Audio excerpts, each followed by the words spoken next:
अरे आग लगे, ये भी कोई जिंदगी है। सुबह से चिल्लम चिल्ली पुकार सुन के मैं तो तंग आ गई हूँ। अरे वो भी क्या दिन थे जब मैं गांव में रहा करती थी। पहले बड़ी सुखी थी मैं। पहले मेरी जिंदगी क्या थी और अब क्या हो गई है। शहर में तो लोग भेड़ बकरी की तरह जीते हैं।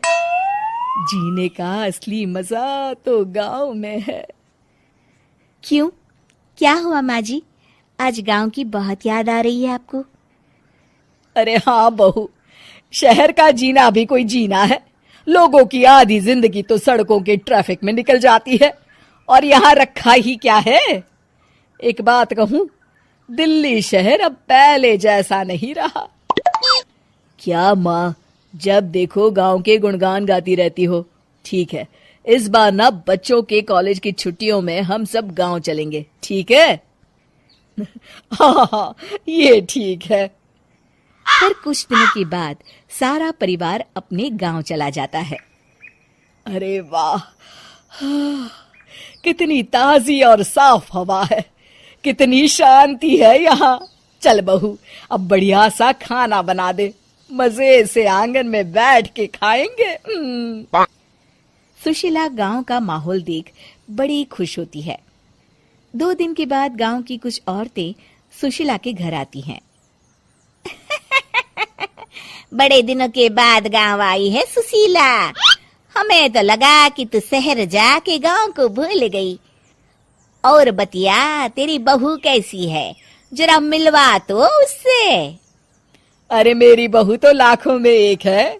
बड़ी किस्मत वाली हूँ मैं जो मुझे जानकी जैसी बहू मिली है। हमेशा मेरी सेवा में लगी रहती है और आज तक कभी पलट कर जवाब नहीं दिया उसने।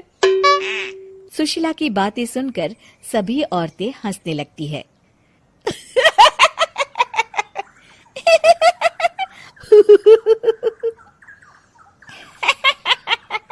अरे कुछ भी बोले जा रही है।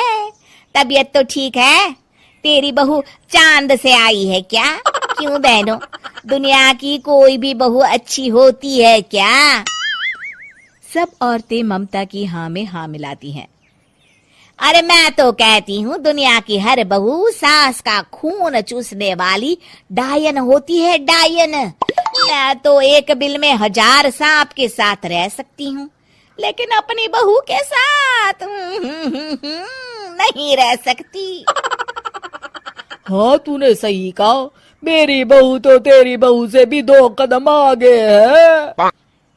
सब औरतों की बातें सुनकर ममता मन ही मन बड़बड़ाती है। अरे ये गांव सुधर गया, लेकिन औरतें नहीं सुधरी। अगर थोड़ी देर और इनकी बेवकूफी भरी बातें सुनूंगी तो मैं सच में पागल हो जाऊंगी। फिर सुशीला उन औरतों को घर से दफा कर देती है और राहत की सांस लेती है। अरे बहू, जरा बाम लाके मेरे सर पर तो लगा दे। उन औरतों की फालतू बातें सुनकर मेरा सर चकरा गया है। इस गांव की औरतों का तो भगवान ही मालिक है। फिर अगले दिन सुशीला की सास उससे कहती है, अरे बहू, तू यहाँ क्या आराम फरमाने आई है? आखिर ये तेरा ससुराल है। चल चल, घर के कामों में हाथ बटा। शहर में कुछ काम धाम तो करती नहीं है। जरा अपने आप को तो देख, कितने मोटी हो गई है। सारा दिन घर का काम करने के बाद शाम को सुशीला, हाय मेरी कमर, हाय मेरे पैरों ने तो जवाब दे दिया। आज तो मुझसे मक्खी भी न मारी जाएगी। अरे बहू, जरा आकर मेरे हाथ पैर तो दबा दे। जी माँ जी, अभी आती हूँ।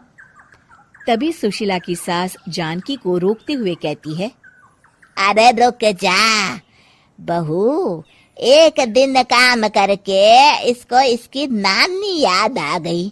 हम लोग तो रोज इतना काम करते हैं, कोई जरूरत नहीं इसके हाथ पैर दबाने की। सुबह तक सब ठीक हो जाएगा। सुशीला अपनी सास की बातें सुनकर हैरान रह जाती है। इस तरह धीरे धीरे गांव आने के बाद सुशीला की परेशानी शुरू हो जाती है। फिर एक दिन, अरे आज तो मैं कपिल शर्मा देखूंगी क्योंकि आज संडे है। सुशीला जैसे ही टीवी ऑन करती है तभी बिजली कट जाती है। अरे सत्यानाश, इस बिजली को भी अभी जाना था। इतने दिनों से मैं टीवी सीरियल देख नहीं पाई। हमारा देश इतनी तरक्की कर रहा है, अरे पता नहीं ये गांव कब सुधरेगा। अरे अब तो 2 दिनों के लिए बिजली को भूल जा, ये तो यहाँ रोज की बात है। अब इस अंधेरे में रहने की आदत डाल ले। हाँ। हे भगवान, अब क्या होगा? ऊपर से इन मच्छरों ने जीना हराम कर रखा है। दूसरी तरफ घर के काम कर करके और बिना किसी सुविधा के सुशीला तंग आ जाती है और उसे शहरी जीवन याद आने लगता है। क्यों माँ, मजा आ रहा है ना? अरे आपने ऐसी सूरत क्यों बना रखी है? मुस्कुराइए, अब हम गांव में हैं। मोहन के साथ जानकी भी अपनी सास की खिंचाई करती है। हाँ हाँ माँ जी, आप ही तो यहाँ की बड़ी तारीफ कर रही थी।